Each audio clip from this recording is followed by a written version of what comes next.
most effective foreign influence operations don't look foreign at all. They look domestic, even familiar. They hide inside institutions that Americans already trust, like their churches, their political party, charities, and even the election process itself. The Israeli Ministry of Foreign Affairs understands this, and one name keeps showing up in their influence network. Hi there, I'm Chad Schnitger. Chad Schnitger. Schnitger is a registered foreign agent connected to Israel, and he sits at the center of several interconnected political organizations working to influence U.S. politics. This isn't a story about just one man. It's a story about the political architecture around him, a political system built to leverage influence layer by layer.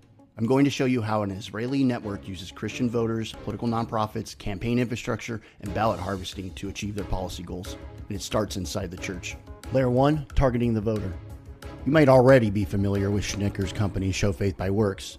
This is the company that draws digital boundaries around Christian churches, then targets those parishioners with videos, Bible study materials, and moral appeals designed to align Christian beliefs with Israel's policies. Once politics is wrapped in faith, it becomes a moral imperative that's much harder to resist than a typical policy stance. This is where the real power of the first layer is. The political issue doesn't have to be introduced first as policy. It's introduced as a part of the voter's faith. Pastors don't have to say, vote for this candidate. They only have to frame the issue as a spiritual obligation. Who stands with Israel? Who defends Christian values? Who's on the righteous side? Once that frame is set, the voter's choice of candidate starts to feel obvious. To our friends in Israel, God bless you. I'm with you in every way. To all the anti-Semites. The voter's no longer asking, which policy positions do I prefer? They're asking, which candidate upholds my faith? Then later, when the candidate says the right words about Israel, the political conclusion feels like a spiritual test the voter already knows the answer to. America will always stand with Israel. That's what Scripture tells us to do. It's a matter of faith for us.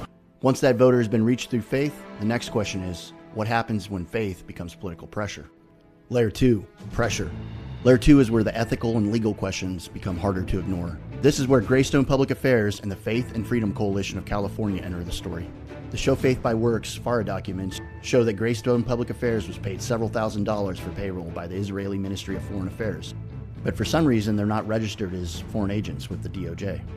A lot of the things Greystone Public Affairs works on overlaps with what Show Faith by Works claims to do. I'm bidding on a huge project right now for the country of Israel, which I'm very excited about. All right, we're not asking anyone to violate their 501c3 status. Which makes this a little confusing. Let's hear what Schnitger has to say about Greystone Public Affairs. We are a conservative-leaning political consulting firm. And more than that, we are experts in a number of fields, particularly political targeting, political messaging, strategy. We do a lot of texts, digital, emails. I know the political software, and we recently bought a large and the leading California political Republican database. That's not just community outreach. That's the machinery behind a political campaign. Schnitger's the founder of the Faith and Freedom Coalition of California. He's going to tell us what they do. On top of Greystone, I run a nonprofit. It's very complimentary, called the Faith and Freedom Coalition of California. And it's a political nonprofit where we support specifically Christian issues and Christian candidates. So they're complementary, huh? That's weird because one does work for a foreign government and the other is a U.S. political nonprofit. The Faith and Freedom Coalition of California vets the suitability of candidates and defines the voting bloc. They tell the candidate who represents their faith and who does not, because once voters are targeted, organized, and morally framed, politicians know exactly how to respond. God bless Israel. They know which words matter. They know which positions matter. They know which groups can reward them, and they know which groups can punish them. Now let's explore the layer of the operation that gets closest to the election process itself. Schnitger's local Republican Party connects him to voter registration, election integrity, and voting machine inspections. The Faith and Freedom Coalition connects Schnitger to ballot harvesting at churches. Bring in your ballots on the last Sunday before the election. They don't call it ballot harvesting, they call it something much softer, something religious. We don't even call it ballot harvesting, the program that we do. These are our Christian ballot prayer drives. Christian ballot prayer drives. That phrase does a lot of heavy lifting. It makes ballot harvesting sound like a religious experience.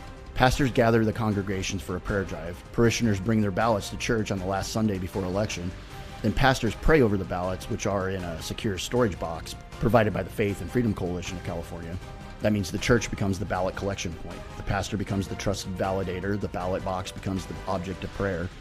So that means the same registered foreign agent of Israel is connected directly to influencing U.S. voters, pressuring U.S. politicians, ballot harvesting, and inspecting voting machines.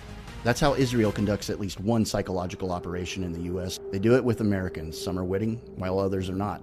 Foreign influence operates in the systems and the institutions you already trust, layer by layer, church by church, and vote by vote.